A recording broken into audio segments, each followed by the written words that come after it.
quito yo y ya está. Si hago la salida por aquí así. Bueno, muy bien. Pues nada, buenas tardes. Vamos a apagar la... ¿Así está bien? Sí, mucho mejor. Vale. Muy bien, pues nada.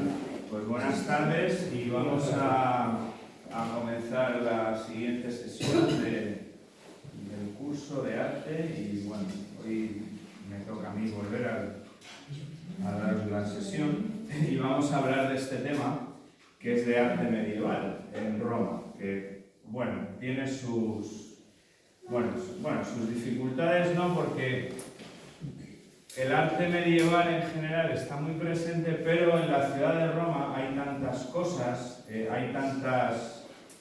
cosas unas encima de otras que a veces es difícil, ¿no? Encontrar o diferenciar lo que es medieval de lo que no lo es, porque todo está hecho una cosa sobre otra. El otro día tuvimos la sesión del arte paleocristiano y como hoy veréis, muchas de las cosas que yo voy a contar y que vamos a ver, pues están hechas sobre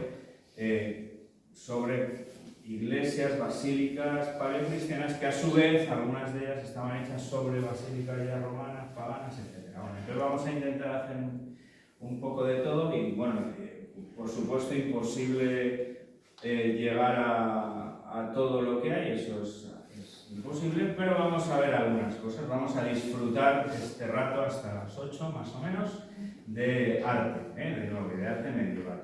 Yo voy a hacer una pequeña introducción histórica del momento y del lugar en concreto de Roma y de todo el proceso que se produce durante esos primeros siglos en los que ya el cristianismo es legal y empieza a ser la religión oficial del imperio, la caída del imperio, el advenimiento de los pueblos bárbaros del norte, etc. Vamos a hacer un contexto histórico para luego situarnos un poco acerca de todo lo que ocurre, ¿no? Y después vamos a hablar de algunas cosas, de piezas, y sobre todo vamos a visitar unas cuantas iglesias no las más conocidas, pero iglesias donde hay bastantes elementos de arte medieval, ¿no? Bueno, y con eso ya pues tendremos una cierta idea, ¿no? Bueno, a ver, vamos a ver. El contexto histórico, por esta parte, puramente histórico, es la caída del Imperio Romano de Occidente. Hemos hablado de los siglos del arte paleocristiano y como fechas, hay muchas fechas, pero hay una serie de hitos, ¿no? Volvemos otra vez al siglo IV, que es el reinado del emperador Constantino, que fue el famoso emperador que hizo el Edicto de Milán, en el que se contempla la libertad religiosa, la libertad de culto en el imperio. Constantino hace una cosa que tiene mucha relevancia para luego el devenir histórico del imperio, que es que traslada la capital del imperio desde Roma hasta Constantinopla, de manera que el vasto imperio romano empieza a tener mucho más peso la parte oriental del imperio que la parte occidental del imperio. Durante esos siglos, el desarrollo del siglo IV y el inicio o el desarrollo del siglo V, años 300, 400, se produce esto que yo he puesto aquí, que es la invasión de los pueblos bárbaros. Lo de los pueblos bárbaros lo pongo entre comillas porque el término barbarie es algo bastante relativo y los romanos a estas alturas de la película también eran bastante bárbaros, ¿no? Y el imperio estaba bastante corrompido, etc. Bueno, entonces a veces esto de los bárbaros está bien, pero hay que reconocer que en otras ocasiones los bárbaros lo que trajeron fue una cierta frescura y una renovación de todas aquellas estructuras y aquella sociedad que estaba como estaba, ¿no? Voy a volver, ahora pondré la siguiente. Y luego la Edad Media es esa parte de la historia que cubre un montón de siglos, nada menos que 10 siglos. Consideramos que empieza la Edad Media en el siglo V, que es coincidiendo efectivamente con la caída del imperio, que es en el año 400, no quiero equivocarme, lo tengo por aquí, 478, que es cuando Doacro llega a Roma y hace el primer saqueo de Roma, que luego lo veremos, hasta el siglo XV, al final del siglo XV, que coincide con el inicio de las monarquías absolutistas de Europa, empezando por sobre todo por la cohesión del Reino de España con los reyes católicos, que es cuando empieza el Renacimiento, ¿no? El descubrimiento de América puede ser una fecha que indique el inicio del Renacimiento al final de la Edad Media, la caída del Imperio en el siglo V a finales de los años 400 por la entrada en Roma de los pueblos primero de Odoacro, que era y después enseguida de Teodorico, de los pueblos ostrogodos, es cuando todo ese periodo es el largo periodo de la Edad Media, ¿no? Injustamente llamada Edad Media porque, como bien sabéis, es un término un tanto peyorativo que dice que hubo una antigüedad rica, que el Renacimiento, que es volver a coger la antigüedad, y que en esos 10 siglos en la historia de la humanidad no pasó nada, en realidad, o pasaron cosas que no eran buenas, ¿no? Es una manera que es francamente injusto, ¿no? Bueno, luego hablaré de esto un poquito. Y en cuanto al arte medieval, toda esa parte, yo el año pasado di la sesión del románico, que ahora veremos algo de románico en Roma, y lo de románico no tiene nada que ver con Roma. Románico se llama el arte románico por el auge de las lenguas romances. Se deja de hablar latín en toda Europa y empiezan a proliferar las lenguas vernáculas, romances de cada pueblo, ¿no? Y coincide con esas 3 cosas que yo pongo aquí, que es la reforma gregoriana del Papa Gregorio VII, los caminos de peregrinación y el auge de la primera gran orden monástica, que es la orden de Cluny, ¿vale? Y después de todo esto pasamos al arte gótico, y una característica que yo he puesto ahí abajo, que es que el arte está prácticamente pegada a la arquitectura. Todavía en esos siglos no hay pintura como llamamos en el Renacimiento, pintura de caballete. La gente no se pone con un lienzo a pintar un cuadro, pintan las paredes, se hacen esculturas, se hacen relieves, se hacen mosaicos, pero casi todo está absolutamente ligado a la arquitectura, a la arquitectura románica primero, a la gótica después. Bueno, y vamos a ver, y entonces la entrada de los pueblos bárbaros en Roma es más o menos esta, ¿no? Hay unos señores, ya el imperio es tan grande, cubre, pues toda Europa prácticamente. La frontera del Imperio Norte es el Rin, el río Rin, que por encima de esa línea estaban los vándalos, había sajones, había francos, había un montón de pueblos por ahí, y en esta zona de aquí estaban los pueblos godos, ¿no? Y toda esta parte, y aquí había unos señores que eran los hunos, que eran los pueblos de la estepa, comandados por el famoso Atila, el rey de los hunos, que lo que estaba, como ahí por la estepa en realidad no hay gran cosa, ¿no? Entonces tenían que moverse un poco porque aparte del frío y tal, pues ahí no había mucho, entonces hostigaban mucho a estos pueblos. Cuando el Imperio Romano es tan grande, la protección de las fronteras es muy complicada. Ya de hecho, uno de los últimos emperadores que fue capaz de mantener a todos estos pueblos por encima del Rin fue Trajano, alrededor del siglo III, que por cierto era un emperador español, Y en esos años, alrededor de finales del siglo IV, principios del V, los hunos empiezan a hostigar a todos estos pueblos. Y todos estos pueblos empiezan a entrar por toda esta zona, empiezan a horadar las fronteras del imperio. El Imperio Romano de Oriente, os he dicho que la capital ahora era Constantinopla, que es esto de aquí, que es el actual Estambul. Y es una parte más fuerte que no consiguen entrar por aquí, pero ellos se vienen por todas estas fronteras y empiezan a invadir. Los sajones y los jutos, que son los que habitaban esta península, que era la península de Jutlandia, que es actualmente Dinamarca, pasan a la zona de Británica y se forman los reinos sajones. Sabéis que Britania nunca fue totalmente colonizada por los romanos, porque aquí arriba había una serie de tribus que no fueron irreductibles, y aquí hicieron los romanos una cosa muy de los romanos. Hicieron un muro, el muro de Adriano, y ahí hicieron un muro que atravesaba toda la isla y que era una frontera artificial, y allí no pasaba nadie. El muro de Adriano, claro, efectivamente, a los soldados y a los oficiales que les mandaban al muro de Adriano les hacían polvo, porque claro, tenían que irse ahí al exilio, aquello era un poco complicado. Bueno, ahí entraron los sajones.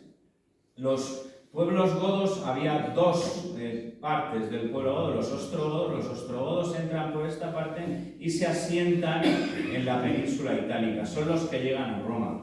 Yo he dicho que en el año 478, no quiero equivocarme, a ver, 480, hay un rey de un pueblo menor que son los érulos, que es Odoacro, que hace el saqueo de Roma.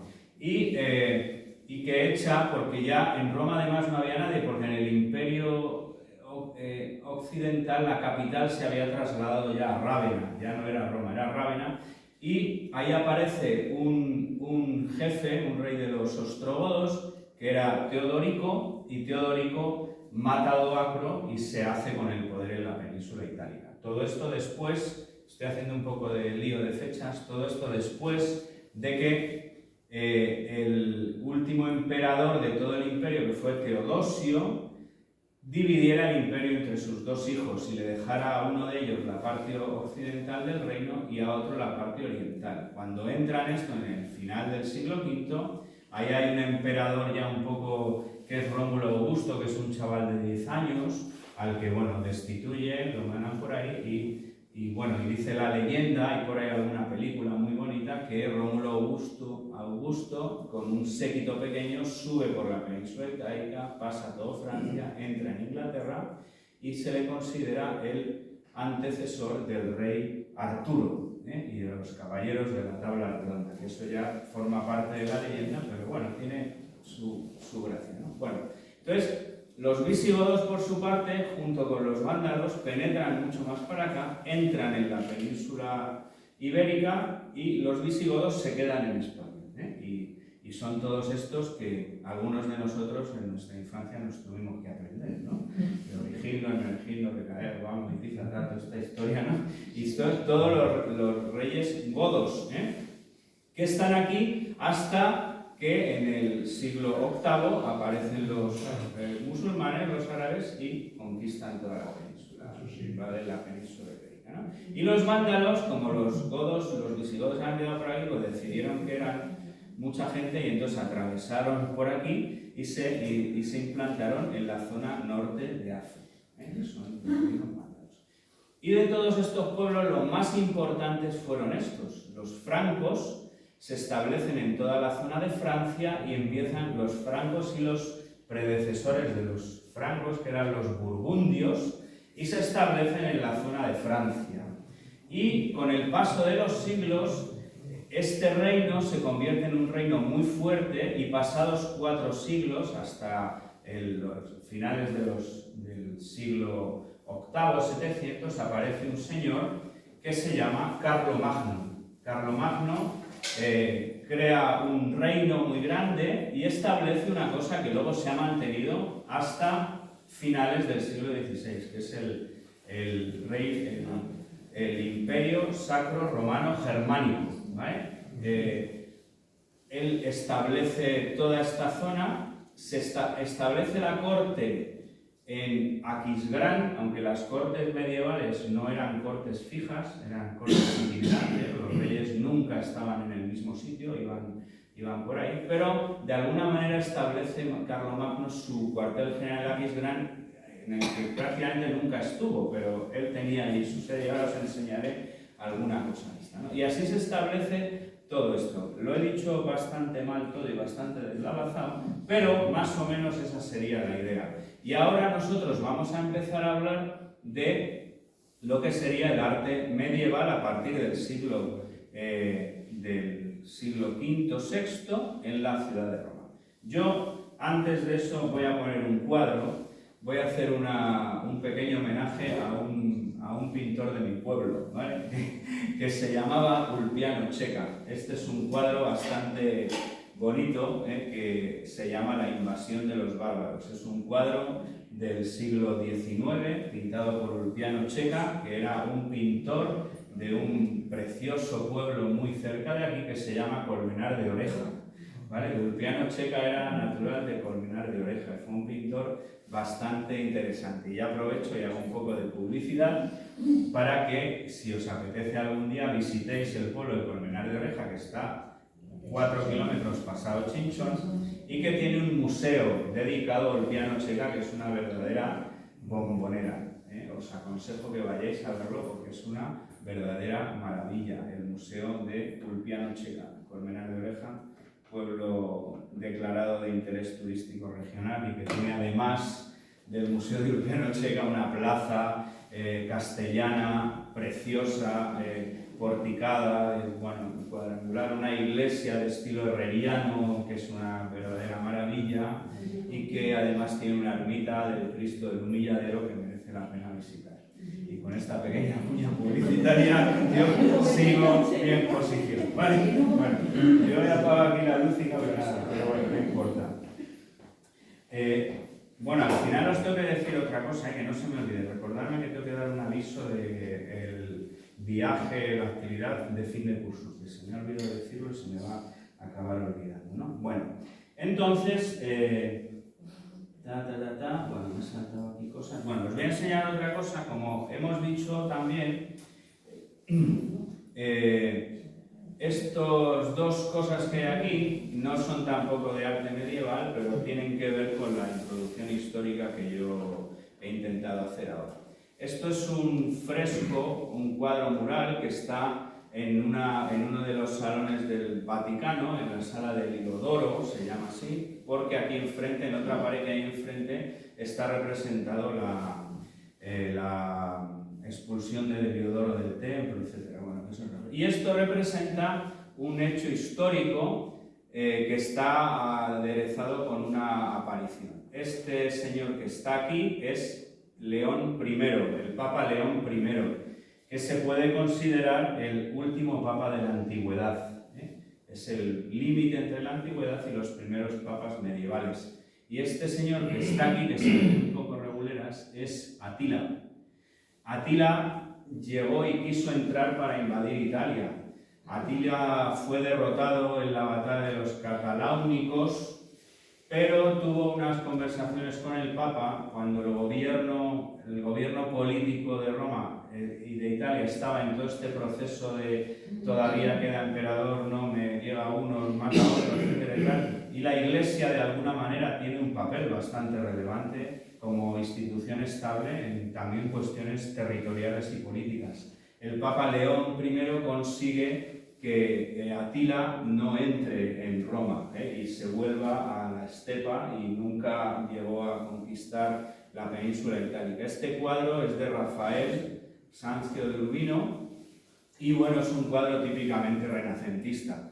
Este encuentro no se produce en Roma, pero el fondo, aquí se supone que esto es el Coliseo, esto es un acueducto, esto es una iglesia, lo sitúa como a las afueras de Roma y el Papa León está negociando con estos. Si veis, la simetría del cuadro es bastante interesante. Si vosotros veis desde esto que yo señalo aquí hasta la derecha, las figuras son muy estáticas, transmiten tranquilidad, paz, orden, un poco la figura de, bueno, la iglesia está ahí y habla. Y aquí están los bárbaros que están estos, pues, con los caballos ahí saltando, unos escorzos ahí tremendos, ¿no? Se llama escorzo en pintura cuando uno mete una diagonal o mete una cosa que está mal, ¿no? La zona esta de aquí es como muy lineal, cuando uno llega hasta aquí, aquí esto se empieza ahí, el caballo está atravesado, incluso el propio Atila está ahí un poco como enfadado, ¿no? Esta es la diferencia entre la barbarie que se avecinaba y el orden y el concierto. Esto está además, según cuenta la tradición, Atila, aparte de la autoridad del Papa y de haber sido derrotado en la batalla, resulta que en este momento aparecen aquí San Pedro y San Pablo con sendas espadas y son los que hacen posible que al final Atila se vaya y vuelva a la estepa de donde creo yo nunca debió de salir. Pero bueno, esto ya es una opinión mía, ¿eh? Bueno, y este relieve es un relieve en plata de Algardi que muestra esta misma imagen, ¿eh? Se ve al Papa, a Atila, San Pedro y San Pablo, y esto que es del siglo, yo creo que es del XVI-XVII, no quiero equivocarme, esta tabla está en el Museo de las Colecciones Reales que está en el Palacio Real. Como bien sabéis, ahí han hecho un patrimonio nacional, hizo un museo bastante interesante, que yo creo que merece la pena verlo. Y esta tabla de Algardi está en el museo, la tenemos ahí en la Plaza de Oriente, no hace falta de momento irse a Roma para verla, ¿no? Bueno. Y este es otro cuadro, otro fresco que no sé deciros muy bien dónde está, lo reconozco, donde se muestra la coronación de Carlomagno como emperador del Sacro Imperio Romano Germánico, que cubría todo esto, Francia, parte de Alemania, y esto es una estatua de Carlomagno. Aquisgrán es una ciudad que ahora pertenece a Alemania y que está en la frontera, muy cerca de la frontera francesa. Ahí hubo una zona que era la Alsacia y la Lorena que pertenecían a Alemania y que finalmente acabaron siendo franceses. Y si uno va a la Alsacia, yo no he estado nunca, pero ganas he tenido, mantiene el encanto de lo francés y el orden de lo alemán. Es una especie de mezcla un poco rara, ¿no? Donde, en fin, todo está muy limpio y si tiras un papel al suelo te ponen una multa, pero es muy bonito, ¿no? Está todo muy bien. Bueno, y esto quería mostraros, y ahora ya vamos a entrar en Roma. Todavía no hemos entrado en Roma, estamos a ver si la conquistamos, pero no hemos acabado de llegar. Esto es el complejo palatino de Aquisgrán. La capilla palatina de Aquisgrán. Aquí es donde, estos son, bueno, la capilla palatina y la estructura, y esto es el interior de la capilla palatina, ¿no? De Aquisgrán, que era donde Carlomagno iba bueno, a las celebraciones litúrgicas, tenía ahí un tronillo y tal, y bueno, cuando estaba en Aquisgrán, pues tenía esto, ¿no? Es una capilla con una planta circular que tiene un deambulatorio, columnas en medio y que está hecha a 1, 2, 3, 4 alturas, con una cúpula con mosaicos y con una estructura de arcos de medio punto que están cortados a mitad con capiteles corintios y con una decoración de piedra bicolor que recuerda mucho a lo que luego uno ve, por ejemplo, en la mezquita de Córdoba. Esto es como muy arabizante, muy orientalizante, ¿no? El poner piedras de diferentes colores, ¿no? En esto. Y esta es la parte exterior de la capilla, esto es la catedral de Aquisgrán, esto es la cúpula, esta que hay aquí arriba, que como casi siempre ocurre, pues está un Pantocrator, hay ángeles, está el Tetramorfos, que como bien sabéis es pregunta fija del examen, lo de las 4 evangelistas, y esto es la capilla palatina de Aquisgrán. Y uno dice, hombre, pues para llamarse capilla es bastante grande, ¿no? Porque no parece. A mí me llama la atención, una capilla entiendo que es una cosa pequeña, una capilla, ¿no? Pero esto se llama capilla y es de donde viene el nombre de capilla, porque Carlomagno tenía aquí, como una reliquia, un trocito de la capa de San Martín de Tours. San Martín de Tours era un general romano que cuenta la historia que le pidió un pobre dinero y él se quitó la capa y se la dio, ¿vale? Y entonces ahí se supone que hay un trozo de la capa, un trozo pequeño de una capa es una capilla, y por eso esto se llama capilla, y eso ha permanecido a lo largo de la historia, y todos los templos pequeños o los oratorios lo llamamos capilla, que es una curiosidad. Con esto uno no gana dinero, pero puede quedar bien en una tertulia así con gente y uno se tira ahí un poco el listo y cuenta lo de la capilla y nada, ¿vale? Bueno, la capilla palatina de Aquisgrán, si alguna vez vais a Aquisgrán, pues ahí lo tenéis. Bueno, y ya después de esta introducción vamos a meternos en Roma. Voy a ordenar un poco mis apuntes y voy a ver si soy capaz de no perderme y de deciros todo lo que a mí me gustaría contar, ¿no? Bueno, la ciudad de Roma, encontrar arquitecturas románicas o estructuras urbanas de ciudades medievales no es fácil.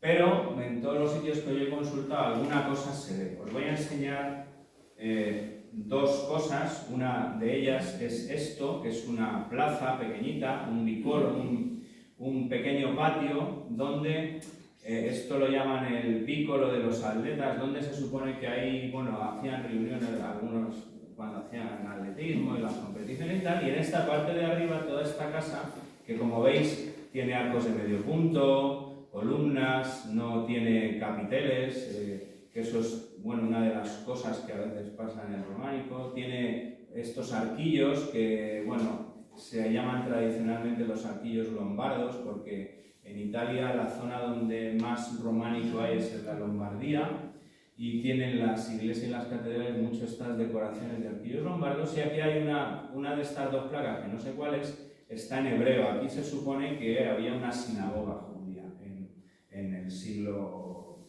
II o III, ¿no? Bueno, y esto se llama el Arco de los Acetari. Esto es otro patio interior, una calle muy pequeña, hecha ahí, pues como veis, con una amalgama, en fin, un poco ahí y tal, y esto era un arco por donde pasaban los vendedores de agua en Roma. No he encontrado mucho más de la estructura urbana de Roma que se puede identificar. También sale a veces algunas fotos de edificios que eran edificios que estaban retomados de los antiguos bloques de piso de los romanos, que los romanos vivían en apartamentos. O sea, los ricos vivían en villas, pero la gente humilde vivía en las ínsulas, que eran como edificios hechos de ladrillo y de cemento romano, y que eran bloques de apartamentos, se llamaban ínsulas, y las ínsulas se siguieron utilizando en el periodo medieval a partir del siglo V, ¿no? Bueno, eso sería una pequeña cosa, menos importante si queréis, o menos frecuente, de la Roma medieval. Y luego he encontrado esto. Hay un museo, el Museo Romano, que es como un museo de la ciudad en Roma, que en el año 2022, a finales de 2022, la mitad del 2023, hizo una exposición que la llamó La Roma Medieval, la cara perdida de la ciudad, porque es cierto que encontrar cosas medievales en Roma, en todo el lío que hay de antigüedad y todo el renacimiento y todo el barroco que hay encima metido, pues es un poco complicado, ¿no? Bueno, entonces, yo he cogido unas imágenes de esta exposición que fue hace 2 años, y estos son piezas, muebles, estos son cosas que no están asociadas a la arquitectura, pero que son así. Bueno, esto es un relicario de Santa Elena. Santa Elena era la madre de Constantino. Santa Elena fue a Tierra Santa y, entre otras cosas, encontró la cruz de Cristo y una serie de cosas más. Esto es un relicario hecho en madera de sándalo y cobre, creo que es esto, bronce, ¿vale? La madera de sándalo es extremadamente cara. El sándalo es un árbol originario de la India y que yo, hasta que he visto esto, pensé que solo se vendía en varitas para quemar y dar olor, pero resulta que no, que es un árbol, como Dios manda, pero que efectivamente tiene una madera que es muy preciada por el aroma que suelta la madera, ¿no? Y que es una madera además de color rosado, como tiene este color rosado, ¿no? Esto es un libro miniado, medieval también, del Hospital del Espíritu Santo. Estos son unas casullas también medievales que están en un museo también romano. Esta en concreto, esta estructura de casulla con mangas, eso es una dalmática. ¡Chan! La dalmática es la casulla que llevan los diáconos. Cuando veis en alguna celebración, el sacerdote sale con una casulla de poncho, sin mangas, digamos, y si al lado hay un señor con una casulla igual pero con mangas, ese es el diácono. El diácono, cuando va vestido para una celebración litúrgica, esto es una casulla normal, entra el cuello por ahí, no tiene mangas, y esto es una casulla dalmática, que es del diácono. Esto es un mosaico del Papa Inocencio III, que es muy simpático, parece que tiene hasta bigote, parece un dibujo ahí con su... No sé si es simplemente que por la piedrecilla que le ha puesto el artista o que tenía bigotillo Inocencio III.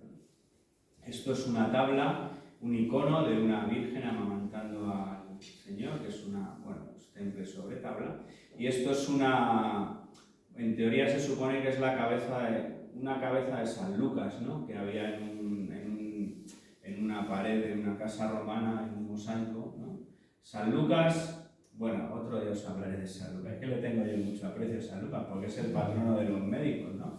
Y porque además fue un tipo bastante interesante. Como bien sabéis, Lucas era pagano, se llamaba Lucano, nunca conoció al Señor, no fue apóstol, vivía en Oriente Medio, acabó por una serie de circunstancias en Italia, fue médico del emperador, etcétera, etcétera, y acabó conociendo la figura de Jesucristo porque él empezó a ejercer en los barcos que iban por el Mediterráneo.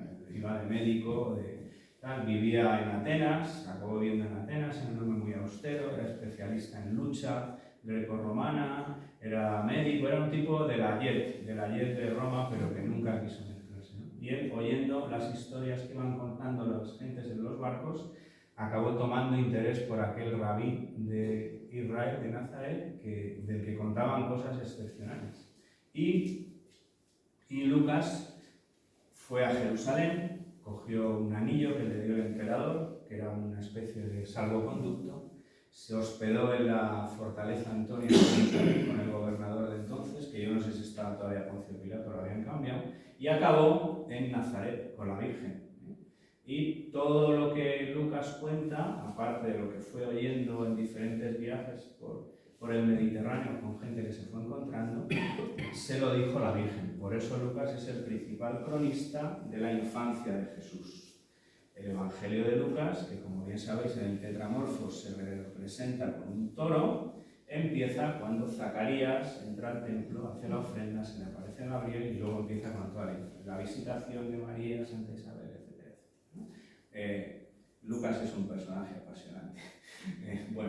Esta otra cosa, perdonad por la transgresión esta, pero es que me gusta mucho a mí, me cae muy bien Lucas. Hay un libro que ya está descatalogado de un escritor que se llama Taylor Caldwell, que se llama Médico de Cuerpos y Almas, que es una biografía novelada de San Lucas, muy bonito. Si lo conseguís encontrar os lo recomiendo porque es una verdadera gozada. Bueno, esto es un relicario de plata, el relicario de San Mateo, que está en la iglesia de San Cosme y San Damián, que luego veremos, y la iglesia, el relicario es este, ya está listo. Y esto es una custodia hecha yo creo que es en madera, no sé si lleva marfil, igual que es de la Edad Media, para llevar ahí al Señor, un crucifijo, que es una custodia. Bueno, esto serían cosas fuera de lo que es la arquitectura de arte medieval encontradas en Roma. Pero como bien habéis visto, esto es la cara perdida de la ciudad. O sea que esta clase de hoy, cuando me dijo inocentemente don Jesús que la diera yo, efectivamente venía con cierta veneno. Entonces, bueno, vamos a continuar porque ahora lo que vamos a hacer es ver una serie sobre todo de iglesias, ¿vale? Vamos a empezar por una iglesia que es una verdadera maravilla, que es la iglesia de Santa María en Trastevere. El barrio del Trastevere, ¿os acordáis? Que es el que estaba pasado del río Tíber, no estaba en el centro de Roma, está hacia un lado, como en la parte izquierda del río Tíber, como debajo de la colina del Vaticano y un poco por encima de donde está la Basílica de San Pablo Extramuros. Esta iglesia es la más representativa del barrio del Trastevere. El barrio del Trastevere es un barrio que, de ser un barrio muy popular y muy poco atractivo, a día de hoy es un barrio donde va mucha gente, se visita mucho, hay un cierto ambiente cultural, es un barrio, como dicen los urbanistas modernos, que está gentrificado, que eso quiere decir que son zonas de la ciudad que antiguamente no valían nada, pero que porque van allí artistas o gente de la cultura y tal, eso se revaloriza y se gentrifica. ¿Por qué se llama gentrificación? Porque eso es un término británico que alude a la gentry, que es la pequeña nobleza inglesa que tenía un cierto estatus, y este barrio es un barrio de este estilo, ¿no? Donde ahora va mucho la gente porque se tapea bien, porque, bueno, se tapea, todo lo que se pueda tapear en Italia, que no sé cuánto será, porque el ambiente es agradable y la gente va mucho. Bueno, la iglesia de Santa María en Trastevere. Esta iglesia es una iglesia paleocristiana del siglo IV, pero que tiene cosas medievales. La primera que llama mucho la atención es esto, que luego veremos. Esto es una torre campanario típica de la Edad Media, hecha cuadrangular, con sus cornisas, con ventanas bigeminadas, es un campanario. Evidentemente el reloj se lo pondrían después, ¿no? Y esta es la iglesia de Santa María en Trastevere. El interior de la iglesia de Santa María en Trastevere es esto. Es una iglesia basilical, de planta basilical, como hemos hablado otras veces, una nave, 2 naves laterales separadas por columnas y que tiene un techo que es posterior, evidentemente, que es un artesonado en plano, aunque por fuera, como veis, es una estructura a 2 aguas. Probablemente por encima del artesonado estará la estructura probablemente de madera que sustenta el techo, que será una estructura que se llama par e hilera, ¿vale? Eso es otra, que son vigas que llegan a una viga principal y sujetan. Eso se llama una estructura de par e hilera. Hay una cosa importante que luego veremos en otra, bueno, importante desde el punto de vista arquitectónico. Como bien veis, esta estructura es una estructura muy sencilla. Aquí hay ventanas que estarían en este lado y las naves laterales. Y esta estructura es una estructura de columna y dintel. Eso en arquitectura es lo más sencillo que hay. Uno pone una columna, pone otra columna y echa encima una viga, ¿no? Y entonces hace esto, estructura en dintel. Luego veremos otra de las iglesias que está reformada, que lo que hacen es poner aquí arcos. Cuando uno pone arcos, el peso no es un peso vertical, sino que es un peso radial. Y las columnas aguantan mal el peso radial. Y para eso hay que hacer otras soluciones arquitectónicas, ¿vale? Como por ejemplo aquí en esta zona de arcos, esto nunca o casi nunca se puede poner un arco y apoyarlo en una columna, porque la columna se cae. Hay que poner una estructura aquí, y esto que hay aquí no son columnas, son pilastras. Esto no sujeta nada, eso es decorativo, lo que sujeta es la pared que hay detrás, ¿no? Bueno.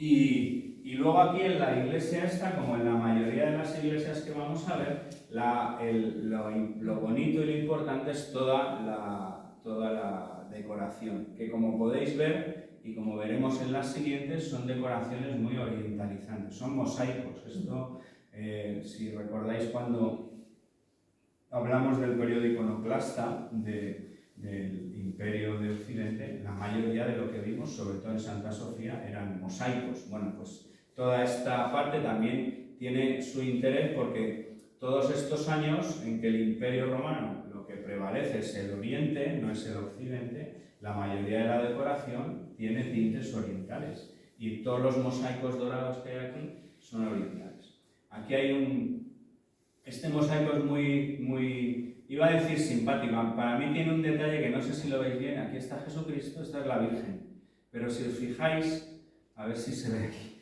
aquí está la mano de Jesucristo, o sea, tiene a la Virgen agarrada así del hombro, ¿no? Esto es una postura francamente inusual, ¿no? Porque normalmente las figuras, y sobre todo las figuras medievales, son muy majestáticas, son muy estáticas, miran al frente, son inexpresivas. Y a mí esta figura me ha parecido muy entrañable, porque el Señor está agarrando a su madre del hombro, ¿no? Es una cosa fantástica. Luego aquí debajo hay ovejas, aquí en medio, es que esto no se ve bien, pues igual hay otra figura de Jesucristo, como el Cordero de Dios. Y en la parte exterior de la basílica hay una figura de la Virgen, igual en majestas, y aquí unas oferentes, que yo me imagino que pueden ser como las vírgenes, ¿no? Las vírgenes prudentes y tal, pero bueno, son mujeres con un fondo en dorado, que esto es muy característico de todo el medievo. Las pinturas y las representaciones medievales casi nunca tienen fondo. Todas las figuras, estén haciendo lo que estén haciendo, detrás no hay nada. El primer autor o pintor que empieza a hacer en el Trecento, más o menos, hacer paisajes detrás de las escenas, es el Giotto, que me imagino que don Jesús os hablará del Giotto porque es un apasionado, y es el primero que empieza a hacer. Pero siempre que veamos pintura medieval, no hay nada detrás, hay solamente dorados y nada más, o oscuro, ¿no? Bueno. Hay una cosa en la iglesia de Santa María del Trastevere, que es este icono, que es el de Santa María de la Clemencia. Este es un icono del siglo VII, que está hecho sobre tabla y está hecho en pintura de cera. Eso se llama encáustica. Cuando veáis alguna vez y leáis encáustica sobre tabla. Encáustica quiere decir que es pintura a la cera, donde se ve a la Virgen con un vestido como de emperatriz romana oriental, con esto.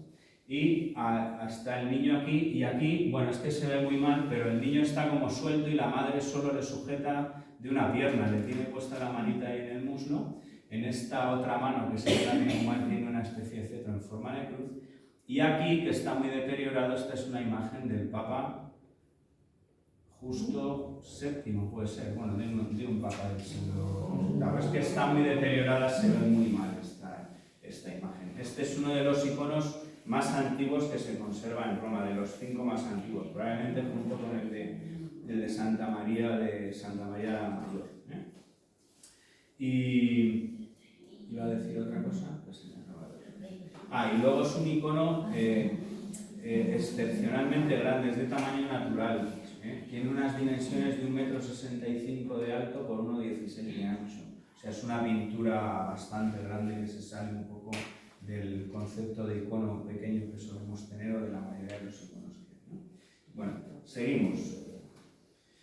Esta es otra de las iglesias, más o menos, bueno, es igual, es una iglesia paleocristiana, ahí sale muy pequeñita, pero que tiene muchas cosas del tiempo medieval. Esta iglesia, como la mayoría de las iglesias o de las basílicas paleocristianas que yo os enseñé el otro día, son iglesias que tienen una entrada con un jardín, con un atrio porticado, con una fuente en medio, que aquí han quitado la fuente y han puesto el jarrón, con una entrada de columnas con dinteles al estilo de los templos clásicos romanos, y tiene otra cosa característica muy medieval, que es esto que vemos también, que es la torre, el campanario medieval en ladrillo con ventana cuadrangular, con ventanas bien geminadas.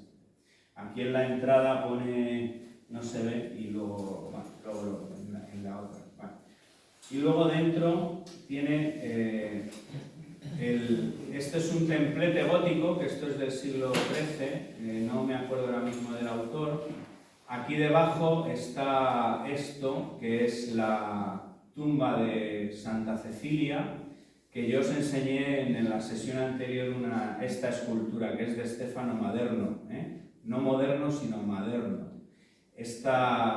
El cuerpo de Santa Cecilia estaba en las catacumbas de San Calixto, y luego la sacaron de ahí y la enterraron en esta iglesia, ¿no? Santa Cecilia fue una de las primeras mártires, era una señora romana a la que se convirtió, consiguió convertir a su marido, que se bautizara, Valerio, y además la martirizaron varias veces, la metieron en agua hirviendo, no se murió, la volvieron a hacer, luego veremos que esto de los mártires es una locura absoluta, luego veremos alguna cosa. Y finalmente lo que acabaron haciendo es cortándole el cuello con un hacha. Si os fijáis, Cecilia no está mirando hacia adelante, ¿vale? La cabeza está así, está hacia acá, con un corte en el cuello, y no la mataron de una, sino que la dejaron que se desangrara hasta morir, ¿no? Esto es el martirio de Santa Cecilia, que además en las primeras veces que la metían en el agua caliente, lo que hacía Cecilia era cantar. Y por eso Santa Cecilia es la patrona de los músicos. En la parte de atrás de la iglesia de Santa Cecilia está este fresco, que es el Juicio Final, de Pietro Cavallini, del siglo XIII, 1200, donde se ven los apóstoles, la Virgen, Jesucristo, los ángeles, y es un mural que está, como veis, bastante deteriorado, pero este es del siglo, es plenamente medieval. El templete gótico, que es esto es gótico total, como veis, con las agujas, con sus arcos, estos lobulados, etc. Y aquí lo que se ve en esta parte igual es un mosaico en el que está Jesucristo. A la derecha, a ver, ¿quién está a la derecha de Jesucristo? San Pedro, muy bien. A la izquierda, San Pablo. Y aquí, Santa Cecilia. Y aquí, que no se ve porque esta imagen me la ha cortado, está su marido, San Valeriano. Y aquí, como veis, hay un señor que no tiene aura, tiene como una especie de escafandra, ¿no? Bueno, este señor es el Papa Paulo I, que es uno de los principales papas de lo que se llamó el Renacimiento carolingio. El Papa Paulo I construyó bastantes iglesias, luego le veremos en otra iglesia, en la de Santa Práxedes. Fue un gran mecenas y promocionó mucho la construcción de templos, la reconstrucción de templos. Y este mosaico se hizo en vida de Pablo I. Y entonces, en vez de ponerle como un santo, para indicar que este señor estaba vivo cuando se hizo el mosaico, se pone, bueno, y para ver que era un hombre bueno y tal, pues se le pone esto, que es una especie de escafandra cuadrangular de color azul, que la volveremos a ver en otra de las siguientes iglesias. Bueno, es una curiosidad. Y esto es una capilla que hay en la iglesia de Santa Cecilia, que debe ser muy bonita dado el interés que muestra este señor por mirar los techos, pero este señor se pierde probablemente lo mejor de esa capilla, que no es el techo, es el suelo, ¿vale? Que luego veremos en otra iglesia, que os explicaré un poquito qué es esto y cómo se llama esto, ¿vale? Si no lo sabéis, y si lo sabéis, pues lo reafirmamos. Bueno, seguimos de iglesias. La iglesia de Santa Práxedes es otra iglesia también. Tiene una entrada, como veis, bastante, no es tan pomposa como la entrada de la iglesia de Santa Cecilia, es más discreta, en terracota de esta, que eso es muy típico en muchos edificios de la ciudad de Roma. Roma es una ciudad de este color, básicamente, entre amarillo y naranja, todo lo que va viendo por ahí, porque es terracota, ¿no? Aquí hay un 600 y una, ¿vale? Cosa por otro lado normal, porque estamos en Roma. Entonces, bueno, la iglesia igualmente es una planta basilical. Como veis, este suelo, que es igual o muy parecido al que había en la capilla de la iglesia de Santa Cecilia y que luego volveremos a hablar sobre. Igualmente 3 naves, techo liso, artesonado, naves laterales, columnas, en este caso corintias sobre dintel, no sobre arcos, y una... igual, es que esta parece casi igual. Si os fijáis con el anterior, yo cuando estuve poniendo las imágenes digo, me han puesto el mismo, o sea, es que es casi, es que es muy parecido a esto, ¿no? Pero muy parecido.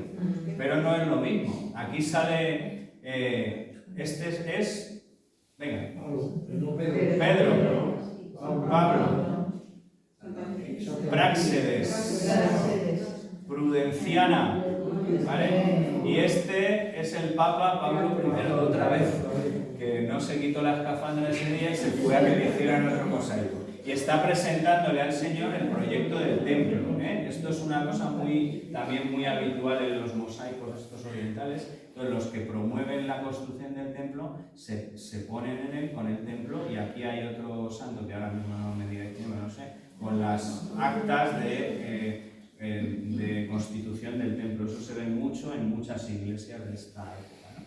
El templete, como veis que hay delante, ya no es gótico, esto es una cosa ya barroca, y tiene una capilla, a ver, dame un segundo, que no me quiero...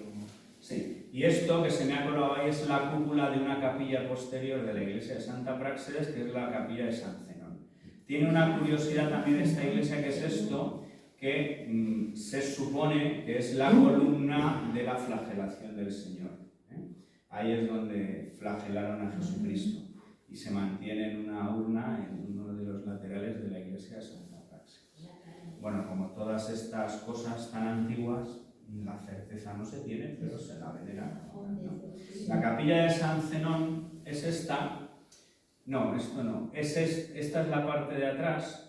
Y esto está dedicado, como veis también, aquí está la Virgen, están Práxedes y Prudenciana, y esta señora que tiene también la escafandra, esta es Teodora, que es la madre del Papa Pablo I, que igualmente le dedicaron ahí una cosa en la capilla que fue muy benefactor, ¿no? Bueno, y aquí pues se ve el Cordero, esto es una imagen apocalíptica, ¿no? Del Cordero de Dios, etc., ¿no? Bueno. Y otra pregunta que probablemente va a entrar en el examen, ¿vale? Sí. Esto es lo que hemos visto antes, todos estos personajes, ¿no? Y aquí hay un montón de gente, de ancianos, como de oferentes. ¿Cuántos hay? ¿Cuántos hay? Esto lo he dicho ya. ¿Cuántos hay? Sin contarlos, ¿cuántos hay? 24. 24, sí señor, son los 24 ancianos del Apocalipsis, que van a adorar la sangre del Cordero, tal, etc.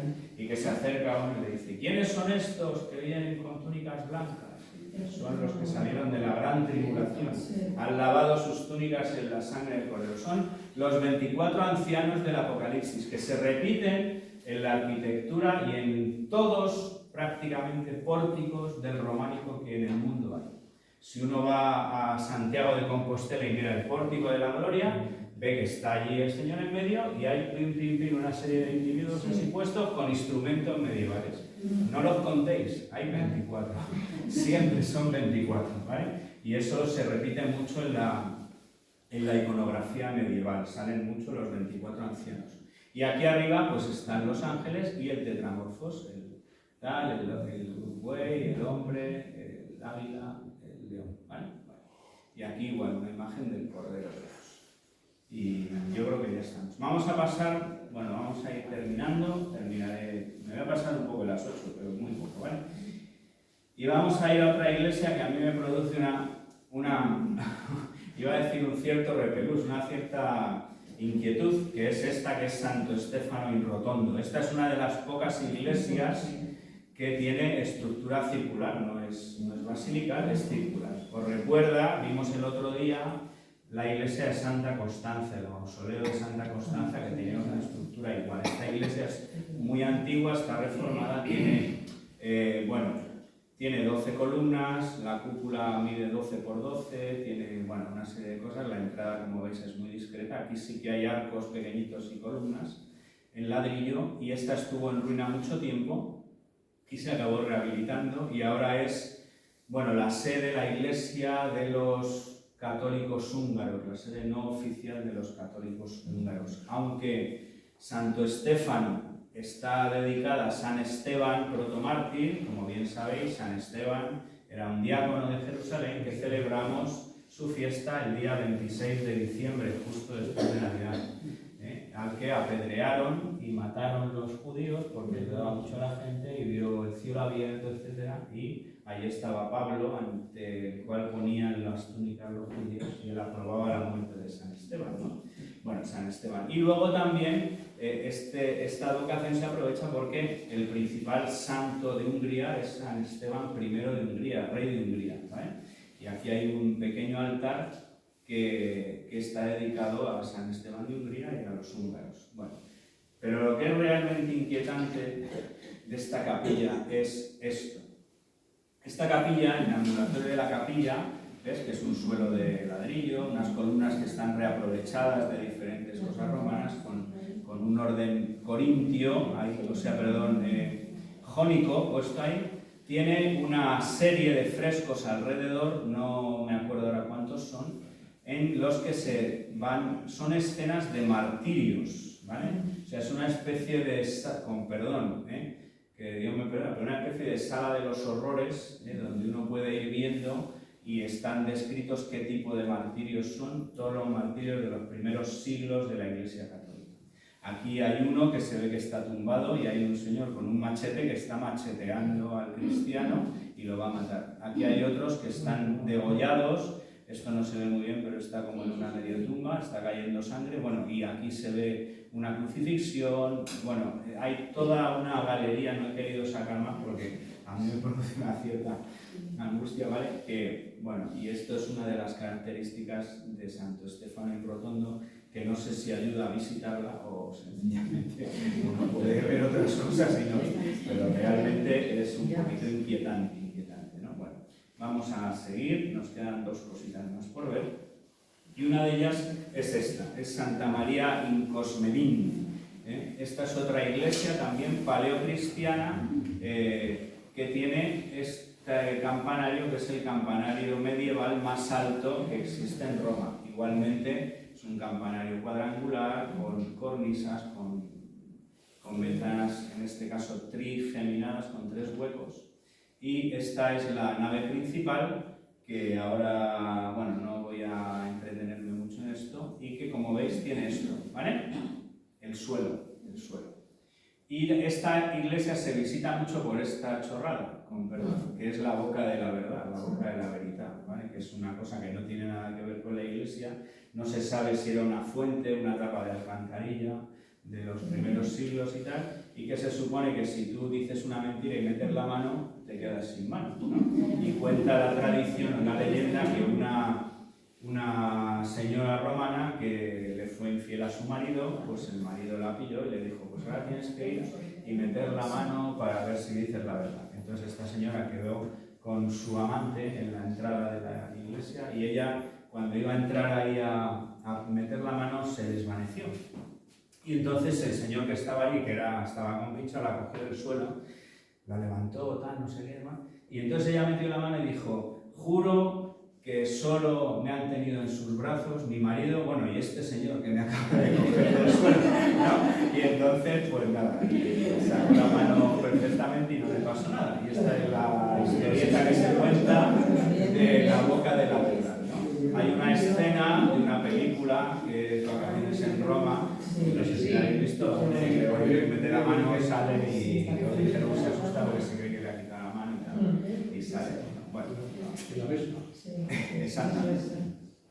Bueno, las dos, como esto es la iglesia de Santa Cecilia, el campanario medieval, románico de Santa María en Cosmedin, y esto es San Clemente de Taúl, que está en la provincia de Lérida, Lérida, ¿no? Vale, que es uno de los campanarios románicos mejor conservados. Como podéis ver, son prácticamente iguales. Una de las características de la arquitectura románica es la uniformidad.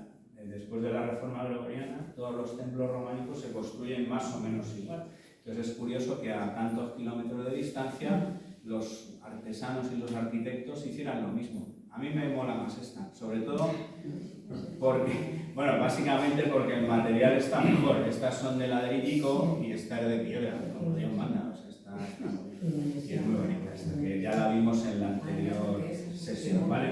Bueno, los suelos. ¿Sabéis cómo se llaman los suelos que hemos visto en varias iglesias y en la capilla? Pues eso es el estilo cosmatesco, ¿vale? Esto se repite mucho, es muy difícil ver cosmatesco fuera de Roma, porque esto es un arte musivario, ¿eh? El arte musivo es el arte de los mosaicos, ¿eh? Entonces esto es un tipo de arte musivario que se utiliza en los suelos y que se llama así porque había una familia de artesanos que eran los cosmati, que eran los que hacían este tipo de suelos. Utilizaban, bueno, muchas veces piedras o bien enteras o trozos de piedras que se encontraban por ahí o de monumentos y tal, y hacían figuras geométricas, pues en ondas, en cenefas, circulares, bueno, tiene su... Y esto se llama el estilo cosmatesco, que se encuentra bastante, con cierta frecuencia en las iglesias de esto. Entonces, en la próxima tertulia, aunque no venga a cuento, podéis contar lo de la capilla y lo del cosmatesco. Y no queda fenomenal, ¿vale? Que hoy que tengo ganas, que leída y tal, ¿vale? Pues el estilo cosmatesco. Terminamos ya, son las 8 y 3 minutos, 2 minutos más para hablar de una última iglesia, que es la iglesia de San Cosme y San Damián. Esta iglesia está hecha sobre un antiguo templo romano. Tiene una entrada que en tiempos fue la entrada principal, que daba al foro de Valerio y tal, bueno, al foro romano. Esto luego se amplió y la entrada está por el otro lado, que es esta entrada, que da otra calle. Igualmente es una iglesia que tiene una parte basilical y una parte redonda, y esta parte redonda está el ábside, donde están. Esto es el Señor, la parusía, la segunda venida del Señor, y como siempre, San Pedro, San Pablo, San Cosme y San Damián. Y este que sería el Papa correspondiente, que no sé quién es. Y aquí debajo igual, que se vuelve a repetir la iconografía, los corderos, y detrás estará el Cordero de Dios, ¿no? Bueno, pues esto es un poco lo que me ha dado a mí de sí la sesión de hoy. Espero, bueno, pues que no os hayáis aburrido mucho y que tengamos un poquito de la cabeza.